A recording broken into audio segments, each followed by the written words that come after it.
केसांचा वगैरे असा वास येत नाही त्या तेलाचा. बारीक गॅसवरती त्याला उकळू द्यायचं असतं. तेलाचा कलर थोडा चेंज होतो. हाय नमस्कार मंडळी, कशा आहात तुम्ही? मी सारिका तुमचं सगळ्यांचं आजच्या व्हिडिओमध्ये खूप सारं स्वागत करते. आणि चला मग सगळ्यात आधी तर नणदबाईंनी ना लसूण दिलेला होता, बरेच दिवस झाले.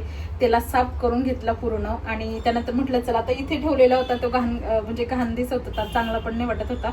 म्हटलं त्याचं काढून टाकते आणि स्वच्छ वाटेल. मग आता काढून टाकलं पूर्ण आणि किचन ओट्याखाली ठेवून दिला टोपलीमध्ये. आणि खूप छान आहे, हे गावराणी लसूण आहे. आता त्याला ना हातावरती चोळला ना की तो लगेच असं फुकल्यावरती तयार होतो आणि अजिबात त्याला जास्त सोलायची गरज पडत नाही. खूप मस्त आहे. आणि इतका पडला घमल्यावर, 2च पेंड्या होते त्याचा, एवढा लसूण पडला. खूप छान आहे. आणि त्यानंतर मग चला म्हटलं आज हेअर ऑइल करायचंय मला. कढीपत्ता तर भरपूर आहे, फ्रेश आणि खूप छान आहे. खूप बरेच दिवस झाले, 15 दिवस झाले त्या कढीपत्त्याला, पण तसंच आहे अजून पण खूप छान आहे. आणतानाच जर आपण फ्रेश आणला ना, भाजीपाला म्हणा किंवा काही पण घेतानाच, तर मग बऱ्याच दिवस फ्रीजमध्ये राहते. आणि घेतानाच जर असं थोडंसं आपण पिवळा घेतला किंवा मग असं थोडं हे घेतला ना, तर मग टिकत नाही फ्रीजमध्ये पण जास्त दिवस. पण हा ना भरपूर दिवस झाले आणलेले, 15 दिवस झाले. खूप छान आहे कढीपत्ता आणि हिरवा हिरवा गार आहे अजून पण. आणि मोठे मोठे पान आहे त्याचे आणि छान वाटतोय तो फ्रेश. तर चला मग आता याच्यातला एवढं तर काही लागणार नाही, थोडंच लागणार आहे मला.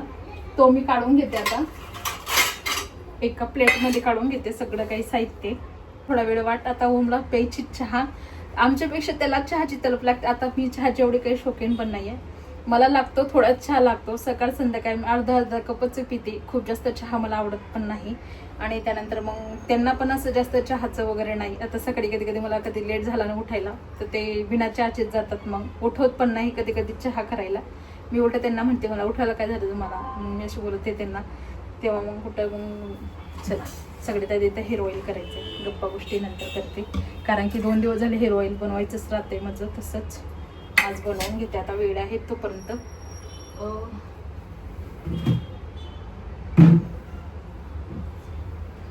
बऱ्याचशा वस्तू इकडे तिकडे ठेवून दिलेल्या असतात, दिसत नाही लवकर.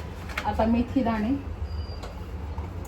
आणि त्यानंतर आहे ना मेथी दाणे मला लागतात डेलीला, कारण की मी रात्री भिजत घालून ठेवते खाईसाठी मला ते. आणि त्यासाठी आणून ठेवते मी भरपूर.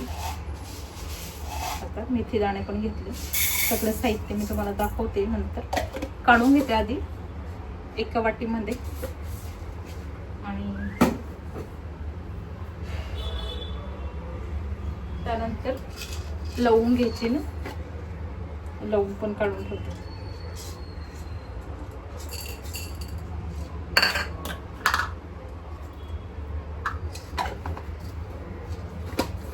सगळ्या गोष्टी ही कढई ठेवून दिलेली असते तिला, त्यामुळे तिला जंग लागलेला बघ असं हे होऊन जाते. मी मेहंदी वगैरे लावते किंवा हेअर ऑइल करते तेव्हाच तिचा यूज होत असतो.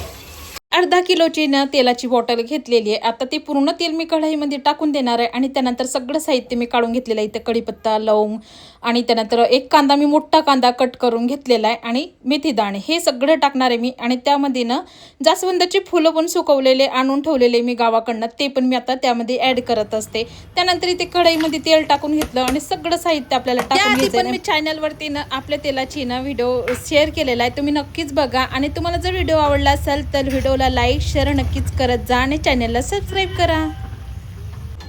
बारीक गॅसवरती त्याला उकळू द्यायचं असतं, खूप जोरात नाही करायचं, नाही तर मग ते जळतं आणि मग वास खूप भयानक येतो त्याचा. आणि गेले एका ताईंची कमेंट होती गेल्या वेळेस की हे तेलाचा वास येतो का, ते एवढा नाही येत, नॉर्मल येतो. जेव्हा आपण लावतो ना तेव्हा थोडासा येतो, आणि पण लावल्यानंतर आहे ना असं आपल्या केसांचा वगैरे असा वास येत नाही त्या तेलाचा जास्त.